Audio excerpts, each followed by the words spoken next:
Mula sa pagiging Olympic champion sa ginanap na Tokyo Olympics 2020, ngayon ay world champion na ang Zamboangueño Pride na si Hidilyn Diaz. Ito'y matapos na mahakot ni Hidilyn ang 3 gintong medalya sa isinagawang 2022 International Weightlifting Federation o IWF World Championship sa Bogota, Colombia. Sa dominant performance ng atleta, umabot sa 207 kg ang total lift nito sa women's 55 kg division.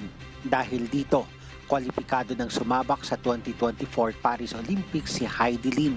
Ayon kay Hidilyn, 2 taon niyang pinaghandaan ang Paris Olympics upang masungkit muli ang gintong medalya para sa bansa. 8 taong gulang si Hidilyn nang magsimulang mangarap na maging weightlifter nang makita ang pinsan nitong nag-e-ensayo sa isang lumang gym sa Barangay Mampang, Zamboanga. At 12 taong gulang nang maging batang Pinoy matapos na manalo sa isang weightlifting competition sa Maynila. At nagsimulang makilala matapos niyang mag-10th place sa 53 weight class sa 2006 Asian Games.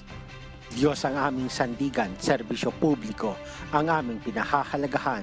Mula rito sa Zamboanga, Sibugay, Val Villaflor, Humahatap.